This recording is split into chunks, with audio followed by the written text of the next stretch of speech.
Next April will mark one of the most important anniversaries in Canadian history. It was on April 9th, 1917, that Canadian troops fought the German Sixth Army on Vimy Ridge in France during the First World War. And the Canadians did what the French and British were unable to do. They captured the ridge from the Germans and were victorious. Many Canadians are expected to descend on Vimy next April for the 100th anniversary of that battle, and one of them is Racheal McCaig, whose photo exhibit is called Me Souviens, Vimy 100, and it will be shown then. And Racheal joins us now. Great to have you here in our studio. Terrific to be here. I'd like to know how you ended up having all this happen. Well, it's kind of simple, but kind of an amazing story. The mayor of Givenchy-en-Goël, which is where Vimy is actually located, was in a strategic planning meeting with his team talking about the commemorations for the upcoming anniversary. And he said he wanted a Canadian presence and he wanted an artist.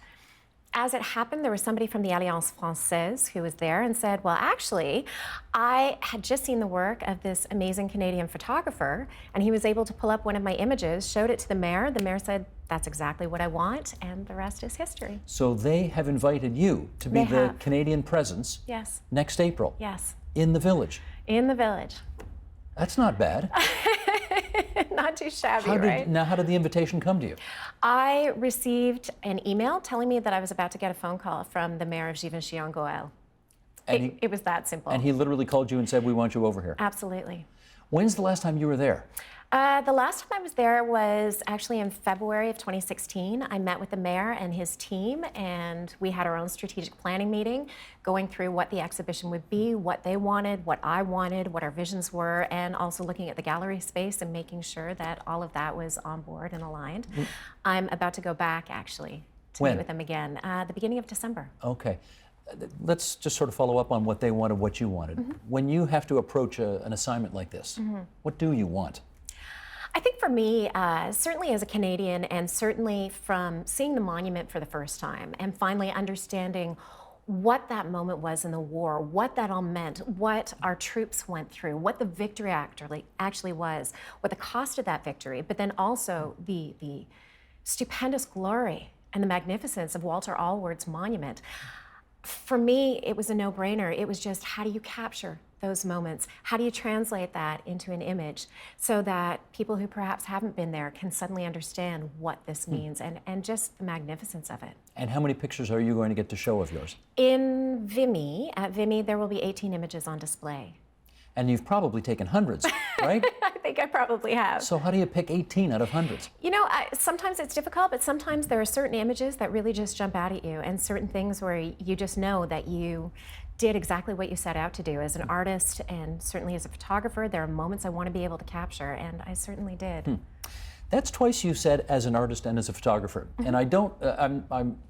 This is a genuine curiosity. Most people, I think of themselves as one or the other. But you describe yourself as both. I guess I do. I don't think that they're mutually exclusive. I think they're the same thing. But I guess in this particular instance, because it is a photography display, I think I just wanted to clarify that. I'm not a painter. I'm not a sculptor, but I am a photographer. And an artist. And an artist. Because obviously the way you frame it, the way you look at it, there's an art to that. There's no question. Yeah. Let's, you said you had a hard time picking 18 out of how many, and I had to do the same thing because we wanted to pick 5 just to discuss with you and see kind of what you had in mind when you framed them thus. What's this all about?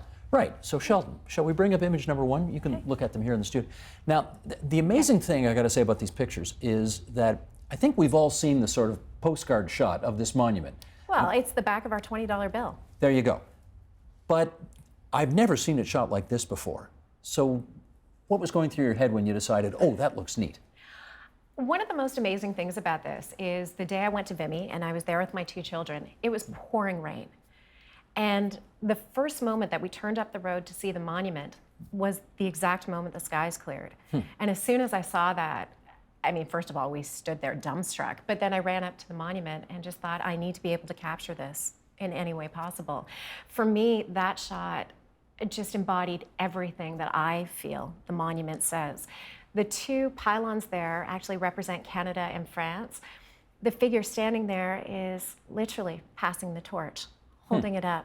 And for me, all I could think of was John McCrae's poem. Land of Seals. Yeah, And to you we throw the torch, be yours to hold it high.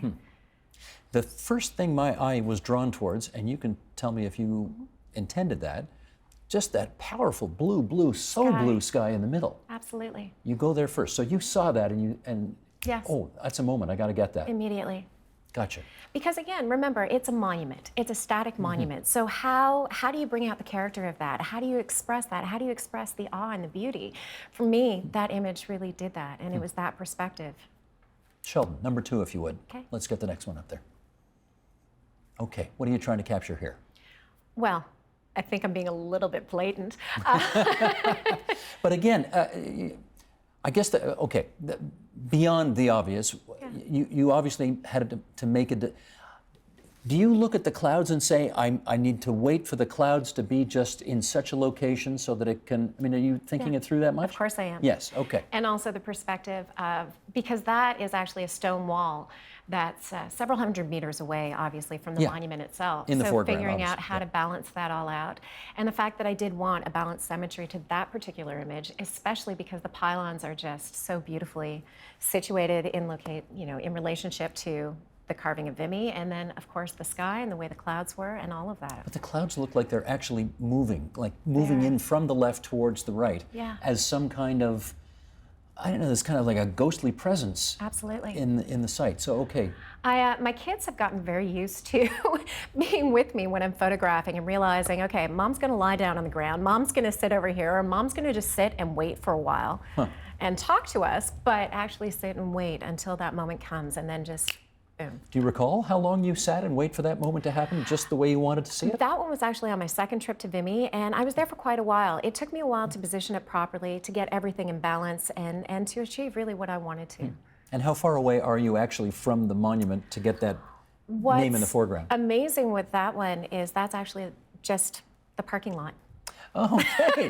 So you parked the car and you said, oh, Yeah. I think I see something here. Yeah, so I sat down in the middle of the parking lot to try and balance it properly and Fabulous. wait it out. Okay. Sheldon, number 3, if you would.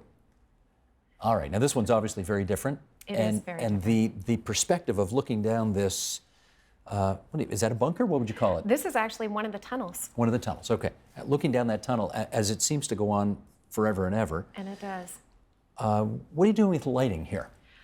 Well, first of all, remember, this is the tunnel that they dug going underneath the enemy line so they could come up behind our enemies and surprise them with a surprise attack on April 9th. For me, being down there, it really is sort of an eerie experience. You really do get a sense of what they were going through. My goal was to make sure that you could feel just how claustrophobic it actually was and how closed in it was, and the dampness, the dankness of that. But it's so stark compared to the other two because the others are so colorful. Of course. And this has got such an absence of, I mean, it's got shading and black and white, but nothing else. Which is very true. Yeah. Again, that was my attempt to bring out the history and sort of pull you back into that history and make it more tangible. Fascinating. Okay, next one, Sheldon, please. Oh, look at that. Yeah. Look at that. Racheal, you take nice pictures.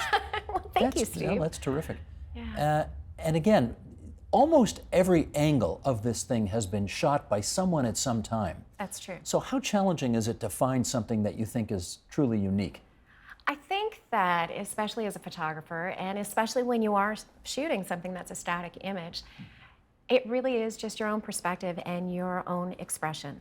So to me, it was always, this thing is so magnificent and so breathtaking. So how do I translate that to a digital image?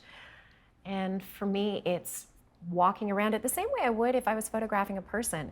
I would look at you, for example, and figure out, okay, what's your expression? What's your profile? Where do I think you look better? And how do I want to represent you? So it's the same thing with the monument. It's how do I want to represent that? Sheldon, can we bring that one up just one more time? Because I want to ask whether or not you, as the artist, as opposed to as the photographer, I guess, whether you are you playing with any of the colors here? Are you heightening anything, enhancing, detracting? How much are you messing around with reality? You know what's funny? I get asked that a lot. I am, in some ways, a very old school photographer. I learned, of course, on a film camera, and I learned how to use my equipment that way. So when it came to switching over, and these ones I did do with a digital camera, I still look at a digital camera the same way I look at a film camera. So my settings are all manual, and I try and do everything in camera. I pretty much never in my entire career and all my work base, I never go into Photoshop. Because I feel that it's my job to capture it beforehand. I may tweak the contrast a little bit, but that's pretty much it. What you see is what you get. Okay. Or what you see is what I get. All right. Let's do one more. I think we got, oh, again, look at the light coming through there. So, presumably, okay, yeah, you go ahead. Well, I was just going to say, what's amazing about this is so this was back in February of 2016 when I returned to the monument. And I remember wondering whether going back, I would still feel the same way, if it would still be as overwhelming and as magnificent, really. And it truly was. When I came around to this side of the monument, and this is the front of the monument, I was suddenly so struck by the way the sun was coming through and the way the light was. So that one as well, I repositioned myself to make sure that I was getting the sun flare coming through and really trying to capture the splendor of that moment. A couple of weeks ago, I was reading some of the journal entries that Walter Allward, who of course designed and built this monument, some of the journal entries that he wrote. And when it came to this, he said that he specifically designed the monument so that at certain times of day, if you were standing in front of the two pylons, the sun would shine through and it would create a cathedral effect. So you just captured what he intended instinctively. Yeah. You had read that after the fact. I read that almost, 9 months later? Interesting. It Isn't was that really great? Amazing. And that shot, I mean, the way the sun comes through, I mean, you've got presumably very little time to actually capture that moment because, you know, a minute later, the sun's going to be in a different position, obviously. Exactly. So you can't really screw that up, can you? Well, I mean, you can screw it up, but very easily, Yeah. but yeah. that's very cool. Rachel, you're going back for the 100th, obviously. I am. I will be there representing Canada. My children are coming with me, and we will be there for all of the official commemorations and festivities and Do they all the have any activities. sense about how many Canadians are going to go over for this? They're not quite sure, actually, and it's something that they're trying to figure out now. Both the Canadian government and the French government are trying to figure that out. The one thing we do know is, of course, President Hollande will be there, the Queen will be there, and we will have the privilege of meeting both of them, as well as so many other dignitaries. And more importantly for me, we will be meeting a lot of the veterans, too. Clearly not the ones from the First World War, but the soldiers that have carried on the tradition and certainly fight for our freedom. And I think that's incredibly important. Well, you've done a great service capturing these images the way you have. And I'll tell you what, 2 years ago on a calendar, when I saw this anniversary coming, I said to my kids, we're going. Because, yeah, it's a big deal. It's a big deal in Canadian history. Huge. I think so. And I want to be there for it. Well, and in case you're not, there's also a sister exhibit that opens in Toronto in June, and then we'll tour the country. Oh, okay. Yeah. Do you know where it's going to be? It's going to start in Toronto at the Pierre Léon Gallery, which is part of the Alliance Française, and then it will tour through the rest of the country with all the dates TBD. To be determined. Yeah. Thanks so much for coming in tonight. This was great. Steve. Racheal McCaig, Je Me Souviens, Vimy 100. That's the exhibit that will be on display next April, Vimy Ridge. Help TVO create a better world through the power of learning. Visit TVO.org and make a tax-deductible donation today.